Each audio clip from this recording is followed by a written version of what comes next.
Let's see. I'm going to take this off again. Hopefully I won't tip all this over. This is just touch-up paint that you can buy at any local store for a green, I don't know, green Ford card or something. But I'm going to get down in here, and I'll put. You try. You don't want to get any in the cylinder, okay? I mean, in the valve area right in here. You know, a little bit isn't going to hurt a damn thing, because you got to go in and clean up all this grinding compound anyway. And you got to make sure that it's all out. And then we're going to have to run a brush through the exhaust port here. And you want to get that all cleaned out, or, you know, just, you want to get things back to where they're looking good. Like I said, on all engines, they're only as strong as your weakest point. Another thing I noticed, which was kind of weird, is this is the intake rubber piece right here for the carburetor. All right? Now, these valves are $16 a piece, I think. The valve guides underneath here are $11 a piece. Do you know how much this little tiny rubber piece is? Now, this little rubber piece does not include all the really neat custom-made metal pieces. And if you look, this is what I was looking at. It's kind of chewed up in there for some reason. And I don't know why. It could be that he was using a lot of leaded gas, 100 low lead, because he got a lot of his fuel from, he worked in an airplane shop, and he would get fuel that had been sitting in like airplanes, you know, 6 months, and they'd over the winter, and they'd change the fuel, and he'd get it. It was in good shape. But this little piece right here, I just couldn't believe it. You know, I've got a budget on how much I can spend on the motor. This little tiny rubber piece is $26. And I'm going, $26? You know, it's a rubber inlet piece. But that'll have to be replaced. Then, and of course, I charged the owner for the metal grinding compound, and I also charged him for, this is what's called, and this will be the second part of our deal. And remember, this, we're on a video like 85, 86. This could take 500 videos.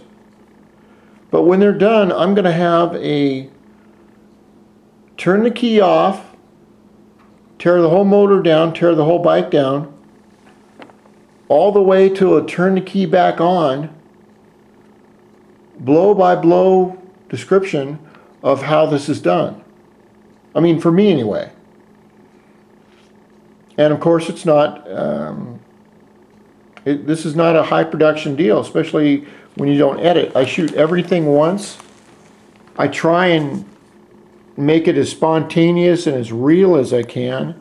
How many times have you ever seen a comedian, some kid that he's trying to be funny and he's trying too hard, and it just becomes watching a slow motion train wreck. So I like to keep everything real. The only problem is I'm getting a little bit tired, so I tend to wander a little bit. And one thing I've noticed about, and we'll get back to this, this is called a disc brake cylinder hone, but that's not what it is. That's what it's called.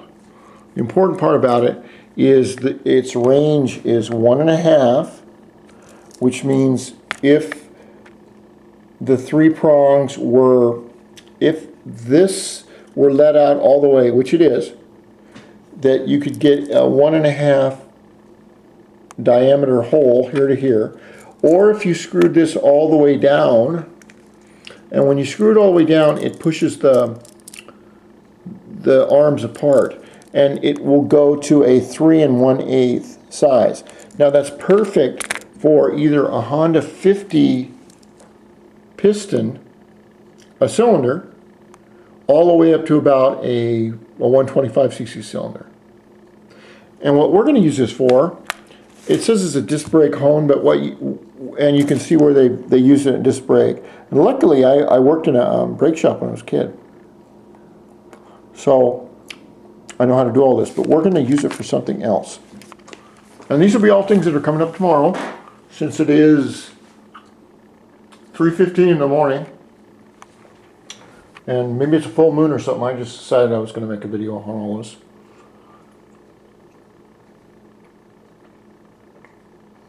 But in the morning, I'm going to take a power drill also and bring in the cylinder. Now the cylinder, when it's used with the piston, and I could go get the piston, but it's about 12 feet over that way and it's absolutely freezing outside, so I just said, well, fuck it. Fuck it. We'll do it tomorrow. Never do today what you can put off till tomorrow, especially if you can cover your ass and pass the buck. I will not tell a lie, officer. He did it. That's a joke.